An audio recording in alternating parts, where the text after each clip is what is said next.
A floresta amazônica, localizada na América do Sul, é um tesouro de incomparável beleza natural que se estende por vastas extensões de terra.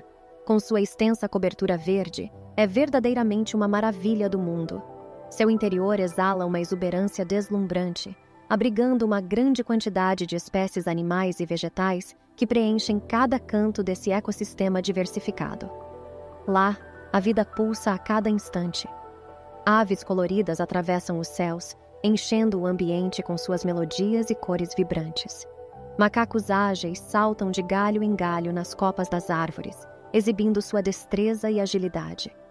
Lontras brincalhonas e coatis curiosos percorrem os rios e caminhos da floresta, adicionando uma dose de encanto e fascínio a essa paisagem única. A riqueza da floresta amazônica não se limita apenas à fauna. Ela também abriga uma infinidade de espécies vegetais, desde majestosas árvores de copa densa até delicadas orquídeas que pontilham o solo.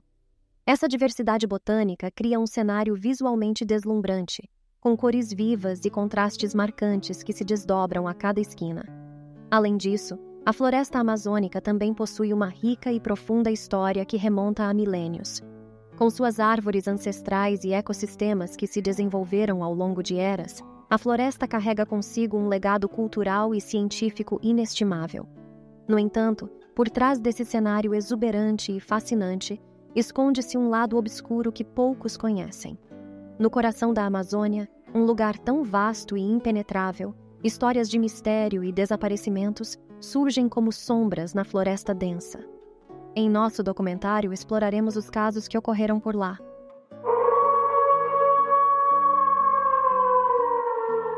No dia 1º de novembro de 2019, um acontecimento trágico abalou a Amazônia e trouxe à tona a luta dos povos indígenas e defensores ambientais na região. Paulo Paulino Guajajara, um jovem líder da tribo Guajajara, perdeu a vida durante um confronto com invasores em sua terra ancestral. Nascido em 1994 e criado na terra indígena Araribóia, no estado do Maranhão, Brasil, Paulo cresceu em meio às ameaças constantes de madeireiros ilegais e grileiros que buscavam explorar a floresta e invadir terras indígenas. Consciente do valor e da importância da floresta para sua cultura e sobrevivência de seu povo, Paulo tornou-se um guerreiro guajajara, determinado a proteger sua terra. Acompanhado por outros defensores indígenas, Paulo participava de patrulhas para monitorar e proteger a terra indígena Araribóia contra invasões e atividades ilegais. Enfrentando riscos significativos, eles se opunham contra invasores e lutavam para impedir a exploração desenfreada da floresta.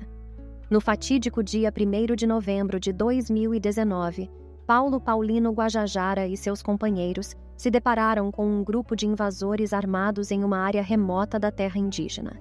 Durante o confronto, Paulo foi atingido por um tiro fatal, sucumbindo nos próprios ferimentos.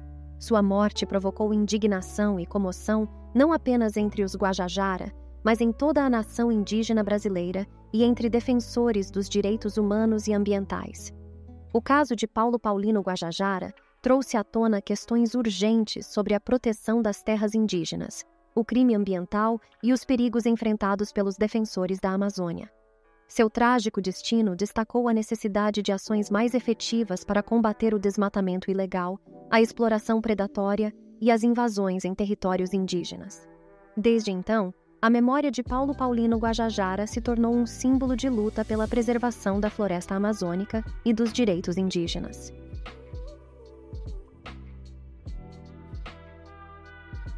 Outro marcante caso ocorreu em Vista Alegre do Abunã, Rondônia, onde na manhã do dia 27 de maio de 2011, ocorreu o assassinato do líder do movimento camponês Corumbiara, Adelino Ramos, também conhecido como Dinho. Segundo o relato da Comissão Pastoral da Terra, CPT, no dia do incidente, ele estava transportando seus produtos produzidos no acampamento onde vivia quando foi assassinado a tiros por um motociclista. O agricultor vinha sendo ameaçado de morte por denunciar a ação de madeireiros na divisa entre os estados do Acre, Amazonas e Rondônia. Além disso, junto com outros trabalhadores sem terra, Dinho reivindicava a criação de um assentamento da reforma agrária na região. Segundo a CPT, a situação se tornou mais conflitosa na região dias antes, depois de uma ação do Instituto Brasileiro do Meio Ambiente e dos Recursos Naturais Renováveis, IBAMA, que apreendeu madeira e gado criados em áreas irregulares. Segundo fontes, Dinho estava sofrendo ameaças fazia um ano, chegando a reportá-las para o até então ouvidor agrário nacional, Gersino Silva. 3 dias antes do assassinato de Adelino, ocorreu outro trágico episódio envolvendo líderes extrativistas na região do Pará. José Cláudio Ribeiro da Silva e Maria do Espírito Santo da Silva foram brutalmente executados em Nova Ipixuna. Segundo informações da polícia, o casal foi alvo de múltiplos disparos enquanto atravessava uma ponte em direção à comunidade rural onde residiam. Assim como Dinho, eles também haviam recebido ameaças de morte.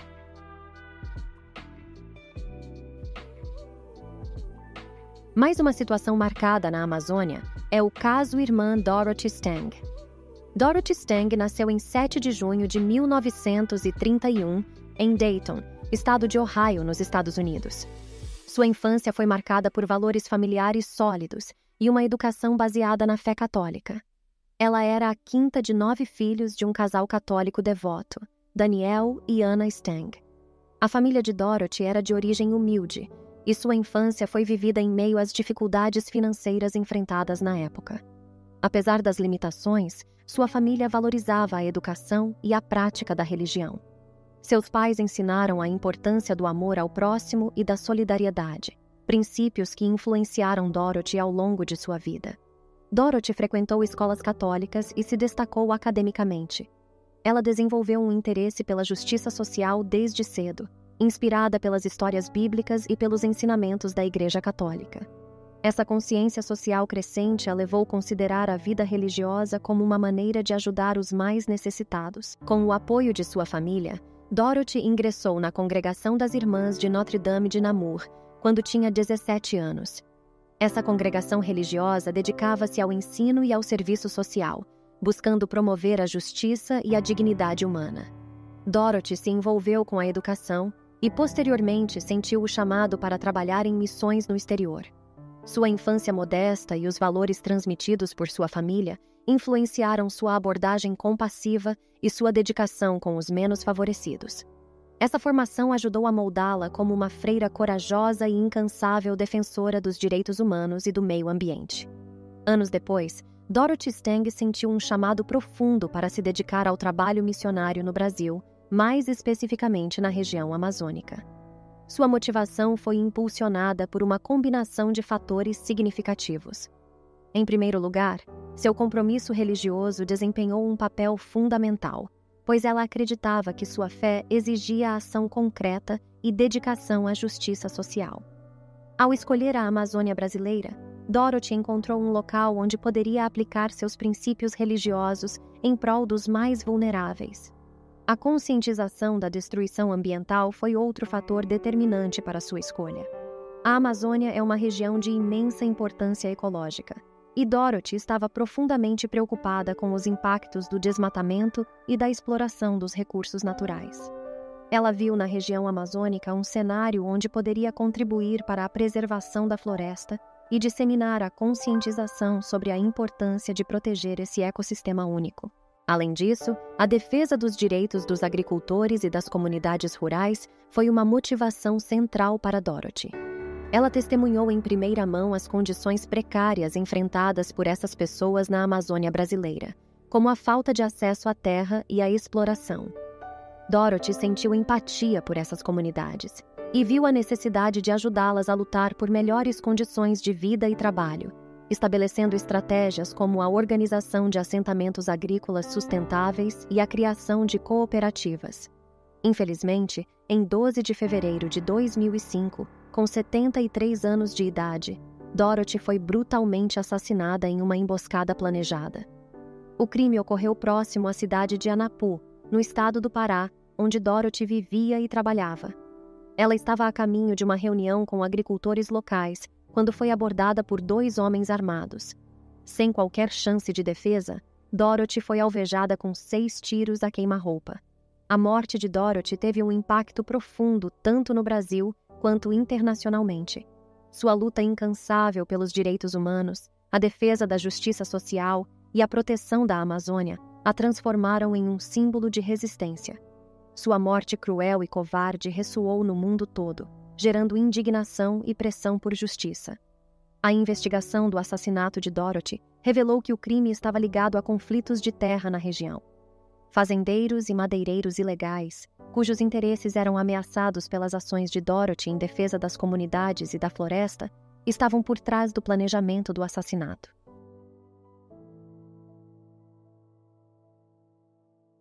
Dentre muitas cenas lastimáveis na floresta, inclui-se também a do patrono do meio ambiente, Francisco Alves Mendes Filho, conhecido como Chico Mendes. Este nasceu em 15 de dezembro de 1994, na pequena comunidade de Seringal, Porto Rico, situada no estado do Acre, região norte do Brasil. Chico era o sexto filho de Francisco Mendes e Iraci Mendes.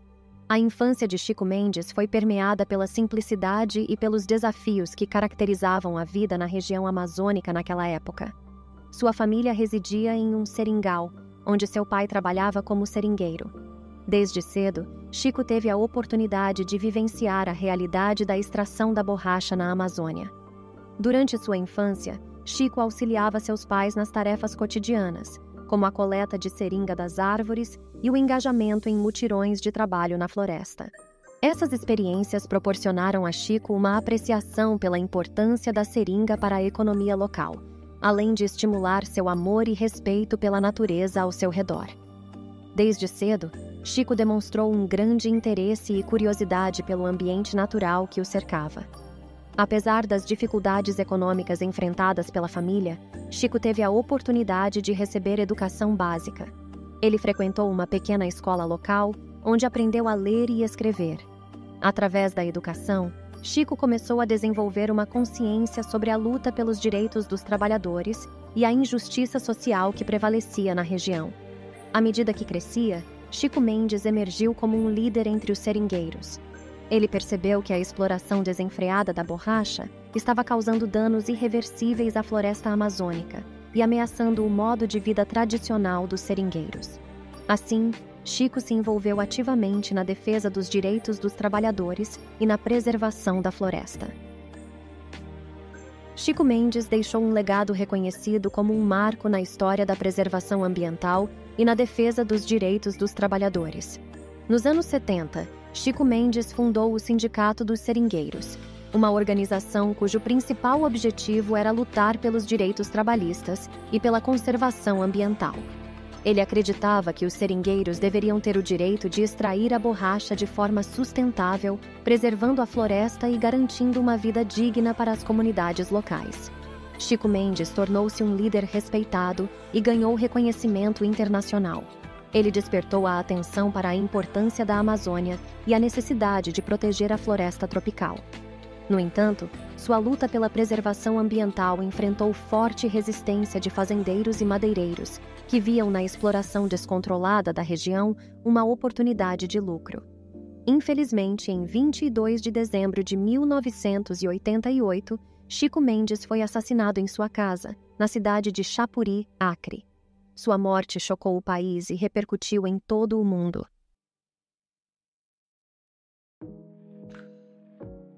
Outra infeliz situação refere-se ao caso Emira Wayampi, um evento trágico que ocorreu em 2019, envolvendo a morte do líder indígena Emira Wayampi, membro da tribo Wayampi, no estado do Amapá. O caso gerou grande comoção e chamou a atenção para questões relacionadas ao direito indígena e à preservação da Amazônia. Emira Wayampi era um cacique respeitado e conhecido por seu ativismo em prol da proteção dos territórios indígenas e da cultura de seu povo. Em julho de 2019, ele foi encontrado morto em circunstâncias muito debatidas, em uma aldeia localizada no território indígena Wayampi. Inicialmente, surgiram relatos de que Emira havia sido assassinado por garimpeiros ilegais que invadiram a terra indígena em busca de ouro. A Fundação Nacional do Índio, FUNAI, confirmou a presença de invasores na região e relatou confrontos anteriores entre os Wayampi e garimpeiros, o que aumentou as suspeitas de que Emira foi vítima desse conflito. No entanto, as circunstâncias da morte de Emira Wayampi foram alvo de controvérsias e investigações posteriores. A Polícia Federal foi acionada para investigar o caso e sua conclusão preliminar apontou para a possibilidade de afogamento. O caso do cacique Emira Wayampi destacou a vulnerabilidade dos povos indígenas na Amazônia, especialmente em relação ao avanço de atividades ilegais, como o garimpo e o desmatamento.